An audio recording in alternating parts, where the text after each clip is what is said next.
Have I shown you this mug? Yeah, I did see that. Very nice. It's my favorite. I love. Yeah, I like the colors. Drink, hate, and discontent. Earth colors are. They became very popular during the hippie revolution, when people started to get back to a sense of being connected to nature. The kids smoking a lot of dope and tripping on psychedelics. You had a lot of mugs like these. And so the earth colors became really very popular. Yeah. And now these are awesome. Very nice, yeah. This is from ZF. What is it? Zulu Fuckus or something online, something like that. They're awesome. But that's funny that you mentioned hippies, because they're totally like, and that's a Punisher mug. I thought it was a mirror for a minute. Yeah. These guys, I think they market their stuff towards weirdos. No, military. Oh yeah, sure. It's a lot of military. Yeah, stuff. Of course, sure. Like Marine style. So, what is it you wanted to discuss today, so we could cure the world and make it perfect? Right. We were just talking about the true meaning of nirvana. You know, the last time we spoke, you asked me about the difference between unconditional love and holy indifference. Mm-hmm. And I talked about it, and I even made some of it personal, showing that I am not at the place, the state of the holy indifference. I talked about unconditional love in relationship to my dogs, if I remember, right? But if they suffer, I am not indifferent to it. Mm-hmm. It's not okay. Yes, there's a great gushing and openness. You can actually feel it physically. You can feel it come out of your heart chakra, as I have been fortunate enough to. I can actually feel it in the chest. It's like a medicine. Mm-hmm. It's a heart medicine. And then, of course, if the one that you love, the beloved, whether it's your dog or your wife or your child or whatever it is, then if that is injured or hurt, or, you know, in this world everything disappears, so everything is destroyed, then can you be in the holy indifference? And so what I think I failed to really focus on, it was always implied when I talked about Merrill Wolf's book, Pathways Through to Space, where he experienced the place of holy indifference, where he was just virtually nothing. I mean, he's the space and the stars at some point, and then even that disappeared. Okay, in the course of, you know, each chapter was a daily report of the ever-changing intensity and flow of the enlightened state. It's not static, even though it feels like it's static because it's not made out of anything. Mm. So it's like a nothingness that moves, and it's exhilarating because it keeps increasing. There's no limit to it. It's quantum leaps every day for him. So it doesn't wane at all. It just intensifies. No, and it doesn't stop. Wow. You stop, you drop behind. You know that, right? There's no stopping. So anyway, I'm trying to describe what I read decades ago in his book. Mm. But then what's implied and what should be focused upon is it's a state of the high enlightenment. Mm. It's not something that we can even aspire to, because if you try to aspire to it, then you can posture yourself that way. And I know people who do that. Mm. And they pretend that they're enlightened and all that. They have yet to encounter the great cure for that delusion. You know what the cure is? Extreme physical pain. Hmm. Then you can stop pretending. I didn't need it I never had pretended my enlightenment. But you can also be a person like myself who has actually stepped into the pure emptiness. And it's just a neurophysiological event, you could say. It's when a child like myself would be near sleep, but not sleeping because he's not a sleeper. And he remains awake, and then everything in the body virtually shuts down. The part of the brain that's related to the sense of time and space, I've learned the name is the reticular activating system. When that shuts down, you lose all sense of time and space. And if you're still awake, there you are in a timeless, spaceless condition of consciousness. Like a sensory deprivation tank experience. Yeah. I mean, I think that people have used all kinds of different things to get back to that place. Right. And that was given to me, and I'm sure given to other people. And people, if a number of people watched this, there would be a certain percentage of people who would have entered into, if not that primary state of consciousness, some other aspect of it. It can manifest in different ways, I would imagine, for some people when they listen to the vibration in the ears, as I've been blessed to have. What people call tinnitus. It's not a yoga. I think What people call tinnitus. Tinnitus and tinnitus. Yeah, I don't know which is more. Tinnitus, yeah. And my mother had it, only she used to hear all kinds of sounds, roaring things and, stuff like that. But I just have the vibration, and it's just a friend. Just to give people some anchor to take away from this. If you sit in a completely silent room and just focus on inhale, exhale, but not like particularly hard, you might be able to get to a place where you can hear that easily. Some people, I don't think they can. I think that sounds scary. And I know some people hate it. You're right, and some people hate it. But it's a thing that you can use to kind of meditate upon. And then you have to know that in India, there's a yoga centered around it. And it's called Nada Yoga, Nada, Nada Yoga, whereby the yogis sit in silence, as you were suggesting, for long periods of time, listening to the ringing in their ears. And I'll speak of it a little more extensively. But what they are trying to do, the only effort that they're trying to make is to get it to go from the left ear to the right ear. I've done it a few times, not through a great act of will. You can't force it. You're not going to force it. You know why? That's what Sajjanananda said. I saw him do a talk up in Massachusetts somewhere many decades ago. Probably 50 years ago. And he said, that ringing you hear in your ears, he says, he used to call it guard. Yeah, he used to pronounce it guard, but he meant God. That's God. It's the body electric. It's also the sound of, it's close to a primary sound of the fundamental matrix of subatomic energy that makes us up, right? Oh, it's the atoms rocking and rolling. It's just them. What else? Even deaf people hear it. So it's not really coming from the outside. But, then it also is sometimes connected to other things, like if you're tired and stuff like that, you'll hear it. I know I do. Fine. A lot of people reject it. To me, and here's the point I wanted to make, for the sake of any kind of meditation, when I used to do sitting meditation, before I realized nothing I could do was going to improve this being. Now, that sounds like a joke, but I have to go in front of God and say, okay, look at this thing. Okay, it's all right. I mean, you got me to accept it, but it's not. Anyway, what it always did for me was to serve as an anchor for doing a meditation, because it's very difficult to stay in the present with nothing. And as you know, in the Zen monastery, there's a Zen monk who walks behind the meditators to see if they're drifting off.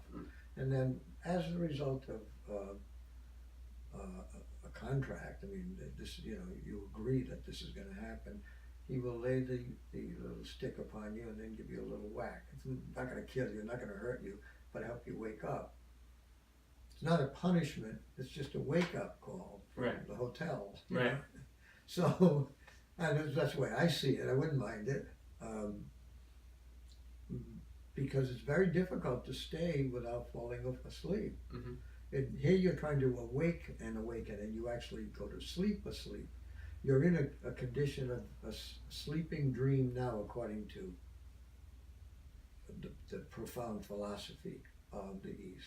We're we're in the veil of Maya. We do not see reality. We're suffering of all kinds of egoic separation and nightmares. Projecting and creating in our own, and we don't even know what we are. We think we are these things, but it's very difficult to ever get past the deep identity with the body. The body can, like, you got to go through about 7 different layers before you get beyond that. Right, and so to go further into the more basic perspective on that thing, you're identifying with particular aspects that build yourself up as a character in your own mind. Yeah, that's good. Yeah, I agree with that. The whole thing actually creates separation. It'll also manifest as you're falling asleep in a way. You start to have dreams. You'll remember stuff. Everything will. It's something I wanted to discuss, and it's too bad it's only us, but there has always been the problem. It's considered to be the devil by some people. And the problem is what? The unconscious. The unconscious contains so much better. I know you think it's just a Freudian thing. It's not just Freud. It's a lot of different people who see the unconscious as being the seat of unreasonable, avaricious, primitive selfishness. The unconscious is your dark little retarded boy with nuclear weapons in his hand. You know, the unconscious is where the devil is for a lot of people. Here in the West, people have a devil. They projected, they created. I think the devil's probably real, been created by human psyche. All these, okay. Actually, being like I did in one of my writings as a fiction. Enough conscious minds have come together to culminate to manifest such a thing. You need to believe in these things, and I think why not? Why not have the human race create their own devil that wants to send them into hell? Ideologically, certainly we create gods and devils. Certainly. So the cult of the personality rules so strongly in this world. The question is, can the species survive the madness that's involved? I mean, there's just so much. Anyway, there's so many things to talk about, but to go back to the meditation, it's a welcome thing for some people, because it's like I'm looking at that piece of art that is being developed by Sarah. It's made of threads, multiple threads crossing. Well, it's kind of like that. You can hook into any part of it and you will know the whole thing if you go deeply enough into it. And there are various things to learn. A lot of people, I'm afraid I'm just talking to the choir if I'm talking to 3 people. If 100 people were watching this, 3 or 4 people would maybe really have already been there. Because most people don't go here. And I think the reason is because we hang on to this false self. You know, it's what Alan Watts talked about in the Supreme Identity. He said the human race, human species, suffers from an identity crisis. It really thinks it is this separative being. And then since he wrote that book, and it was very scholarly, by the way, his first book. After that, he wrote as if we're hanging around smoking a joint and drinking some beer, and made everything comfortable. So he was quite brilliant as a writer. But in this one, he made the strong case, very academically so, that the supreme identity is your true identity, but to get to it. That's why my favorite song of all time is George Harrison's My Sweet Lord. I really want to see you, I really want, but it's so, what are the terms, what are the words? It's so hard, it's so difficult. It's a beautiful song, and I think he stole the melody, but he applied the words. And well, anyway, that's what. So the meditation, which for a lot of people does what? But the meditation can be very rigorous, and I think a lot of people give up because after a while, if they're honest, they realize, holy smoke, I've been sitting meditating for 10 years and trying to become peaceful and happy with myself, and then when that guy bumped into me today, I wanted to cut his throat. And there is the story of the great sage who went to the mountain and sat for, I don't know, 30 years. He sat in the cave for 30 years. And he defeated all negative impulses in himself. And then he went down. This is supposed to be a true story. Ram Dass told the story. And then I read it. And he went down into the square, into the bustling, I guess I think it was India. And, the bazaar where the foodstuffs are being bought and sold, just crowds of people, and a beggar bumped into him. He became furious. You know who you bumped into? Oh. He read, oh my God, all these years for nothing. And he went back. Well, I mean, maybe that's a true tale, maybe it's a legend, but I mean, that in that story, why not true? You can't avoid the world and overcome it. Like, you're in it. So it's kind of like trying to avoid gravity. Yeah, right, right. So there's a great deal of delusion among some people I've known. I've known people who think that they can claim that they're enlightened and all that. Right. What do you mean by that? What do you mean? You had a moment where you realized that your consciousness? No. Wow. Right, and so in that way, and we've discussed this many times, everyone is capable or is enlightened, depending on how you look at it. Exactly right. But there's no reason. It's like everyone brushes their teeth too, and you're not going to go around saying I'm the toothbrusher. I am right. It's just no I am reason. the great toothbrusher. It's kind of like it's no less obvious than I am a human being, right? Because it's saying the same thing, really. Yeah. So my real criterion for all this, I have only one, is are you beyond suffering? Right. And if you think you're beyond suffering, is it because you are truly liberated and living in a state of holy indifference, or are you schizoid? You see? And a lot of people think that they are something. It's only because they're glorifying their flaws. Stop fooling around. You're going to die. Stop lying to yourself. Stop lying to the world. Right. And sometimes a person, I got a guy, can I tell you about one of my clients, my patients? This poor guy. Oh, it's hard to describe, but he came in, he told me torrents of information on himself. Oh, he has this strange relationship to the world. He says he feels like he has one foot in this world and one foot in another world.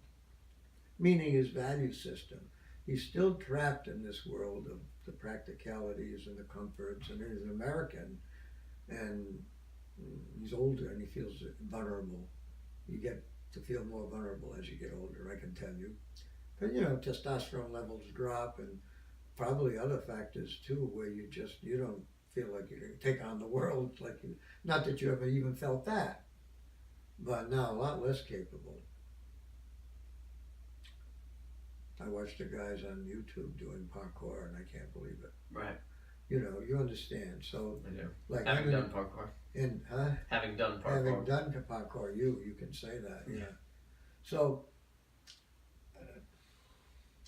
this poor guy, he's caught between two worlds, and one world is where he's in a great deal of conflict with his wife, but he also realizes that he's kind of the type of personality that, unless he's very lucky on a certain day, can just turn off people just by being in their presence. And he's not arrogant. He's easygoing and on the surface, and he's complimentary. He shows gratitude. He thanks you, and he seems sincere and all that. But there's an aspect to him whereby his shadow cannot be concealed, and it just makes everything kind of. How can you put this? The sense I get from it is, if a situation is fluid and with water, he's there, but he's like made out of pieces of ice. Is that a crazy visual? But and therefore, like, people just, they don't even have to relate with reasonable, rational perceptually based judgment. They just sense something, and it just puts them off. It could be what I described. You could say it in different ways. But other people might, if you asked them, you probably put them on drugs or something like that. Ask them to describe him. They would have their own version, but it would always carry something about the separation. Do you think that this is a projection from that person, or do you think that this is an actual occurrence, or a combination of both, perhaps? Yeah, I think that the whole thing is of one piece, and everybody contributes. It's like a puzzle. It's like when I was teaching philosophy to the kids in the community college, I was trying to explain what determinism would really be like. When you're talking about and I used the Tao. I said, but here's the universe, okay? Here it is. We put the whole universe in a big glass ball, hermetically sealed ball, and inside there's smoke. And the smoke, of course, made of particles, and the smoke is not drawn by, there's no gravity, because there's nothing else. All the gravity is within.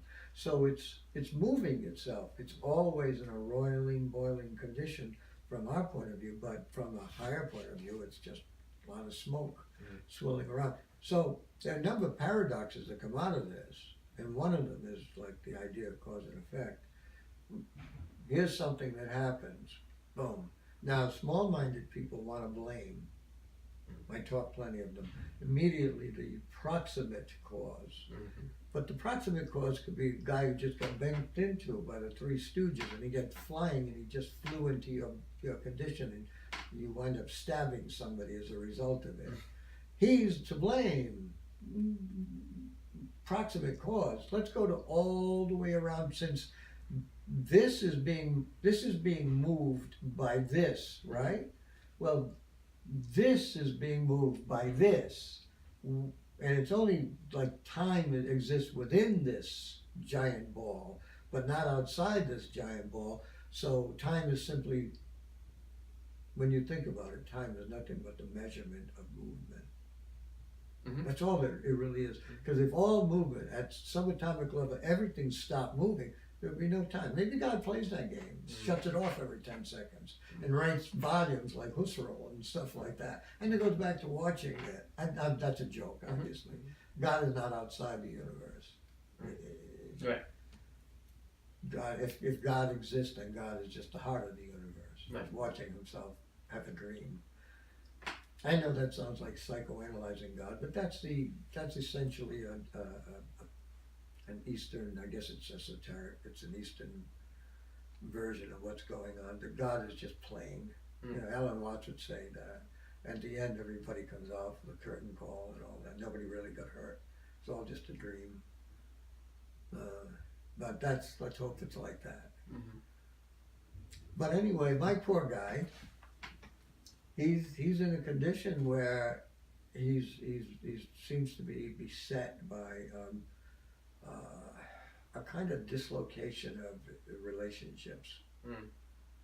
And so sometimes I worry about him because, you know, I've got my office up on the 3rd floor, and he keeps eyeballing the window like he thinks he wants to kill himself, and I go, and then I think I saw a pistol in his spandex pants, and I tried to convince him that killing himself will not resolve the issues that he had with his father. First of all, he's not going to punish his father by doing it, because his father's dead and he doesn't know anything about this. And it's not going to make you happier to do it, to go kill yourself. At the very best, you're probably going to have to keep doing this. You just go from one phase of the dream to another, and maybe it could be even a lot worse than that. Who knows what waits for you? So, anyway, I've been trying to talk him out of, and I don't want him to shoot me. Right. So it's not easy. Right. You know, Or anybody else. I don't want him to shoot anybody, and I certainly don't want him to shoot me. Right. And I don't want him to shoot himself. He's come to me because he's so frustrated. Wow, that's being frustrated. And so I try to, you know, I use whatever I can think of, because I'm not a fraud about this. I don't know what I'm really doing. I'm trying to give the basis of endorsement by listening to them and showing some care. Right. So I tell them, if you can, look at there's a movie called Collateral Beauty, I think, and look at what's good. You know, it could be worse, and look at what's good, enjoy the good. But he says it's hard to enjoy it because his stomach is always tight. So if he's in a beautiful place and he's trying to look at it and see the beauty and let it release him, there's a physicality to this, and that is an issue that we should get into at some time. Because you will find, and this is not anything new for lots of people, if you put pressure on certain parts of the body, you're going to get emotions coming out of them. Of course. Absolutely. Now, that may be news to a lot of people who think that the body is a lump that you see and you're going to make it look pretty. Oh, well, my favorite thing, and we've discussed this many times, is the split between the mind body. And, you know, it's just, in my realm, it's just reinforced that, you know, you just need to be this aesthetic god, and you have to be impervious to getting injured, and you have to lift tremendous weights, and that's for everyone. And there are no hardships that come with that. And that's how everyone's supposed to live. So all this is projected. Wow. All of that is projected. And it perpetuates the problem. Good. That was a little too much whiskey you put in there. Oh, damn. Pardon me. And so it's a 100% projection from idealization that these people are. The idealized self, the narcissists of the industry that lead this fucking industry. This whole society is, I mean, the society got so incredibly soft, but I mean, you'll find, okay, let me just state it. It became so incredibly soft that, you know, one of the great phases that it would get stuck on is appearance. And, yeah. You know, and America, all about appearance, everything, at every level, political to, you know, to pornography. And the thing is, it's not, I've come to a place where I don't believe that it's all bad and you can get some good stuff by dangling that carrot in front of people. So a lot of people come in to see me and they want to look better, and that's all they really care about is they want to look better. Right. They want to stay attractive and things. And I think that is a chemical mechanism in the human species to want to be sexually attractive to the other person, physically, mentally, socially, all that stuff, right? And I don't think it's bad if you don't take it too far. Yeah. You should want to take care of yourself. Right? Like you should want to keep yourself clean and presentable. You shouldn't be offensive. Right. Like you shouldn't walk around smelling offensive. Right. Or something, you know? I just think that's and you know, that being said, I believe that we need those extremes, the alpha and the omega extremes, in order to understand that somewhere in the spectrum it will work out for us to stand somewhere in the spectrum, and that we absolutely do not need to be what it would be presented as extreme. We don't need to be extreme to have some benefit from doing the things that the extremists do. I'm glad to hear you say that. Were you gravitating towards being extreme at one time? I don't know how many times in my life have I. Well, now you realize that it's unnecessary. And I had to go through it, right? And I think it's phasic in a way. I think our family genetically has a lot of testosterone and aggression and so many other things that can actually set you up pretty well for being something like maybe a good fighter or something. Not that that's beneficial to my life personally, that I can see, but I think that I rode a certain wave out in my 20s enough that it benefited me, and luckily not so much that it killed me yet. And I'll probably come to more conclusions about that later on, but I was going to say about your guy, my job is to set up habit structures for people so that they get the benefits that they're coming in for, you know, the carrots of like getting the aesthetic ideal and all that stuff, I dangle those things, but I mention immediately afterwards that the whole purpose of my doing this is to maintain their health, because I don't like not having clients, number one, and so therefore if they get injured or sick or anything, I don't have them as clients. Right. And so I look at those trends, those patterns, and I try to influence the things that would, the things that would help them, would benefit them, and I suggest things to them, and not all of them follow through to the degree that I would like them to. No. And therefore they continue to live the same hells all the time. But it's important to realize that the whole fitness thing, in my eyes, is really a Zen-like practice that gets you in the moment, that gets you living the vigorous experience that you're living is beneficial, and it's enough pressure to put on you to keep you alive, and not so much pressure that it kills you. And being on that edge is a thing that you can do on a normal enough basis that you can continue to resist life. So it's like life's gonna tear you down unless you know how to resist it in so many different ways. And here are the habits that we form to make that not kill you. So gravity will pull you down into basically a decaying, walking corpse if you let it. And here are the things that you can do to oppose that. And therefore I teach posture correction. So I think that one of the most important things that people can learn is to have a good posture when they lift, so that they don't kill themselves when they lift, they don't hurt themselves when they lift, right? So it would stand to reason, right? And then to eat correctly, what I consider correctly, which is you're digesting food well, your digestion seems to be okay, you're recovering from your training, you know, you look and feel and perform the way that you're trying to perform, and so it's all health-focused benefit. That's what I'm really looking at. And those things that I'm mentioning in that realm can transfer for someone that doesn't have those things, those anchors or habits formed enough to give them solid ground to stand upon when they're totally loaded with thought and trying to figure out which direction to go in next. It can be a grounding mechanism, a meditative grounding mechanism, maybe. Maybe, yeah. You know? Sure.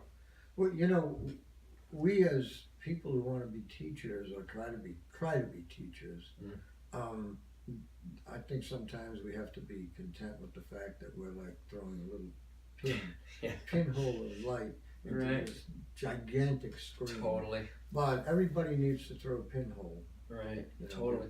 We have to somehow. Some people throw bigger holes, like a big nail hole. Yeah. And they're called geniuses. Yeah. Right. And there's so much more to say, but I don't know how much more you want to do with this. We just recorded this. Oh yeah. Right, we're recording. Is there anything else you want to talk about before? Well, we charge everybody? So solve all their problems? We should probably start a Patreon account for you and just mention it in the videos. Well, who's watching it? There we go. Well, we got a whole, I think, 5 viewers now, maybe 6. I think we have 6. Oh my God! So we're doing really well on the internet. Out of the billions of people that we could be targeting, we got about 6. That's funny. But we absolutely should start a Patreon account.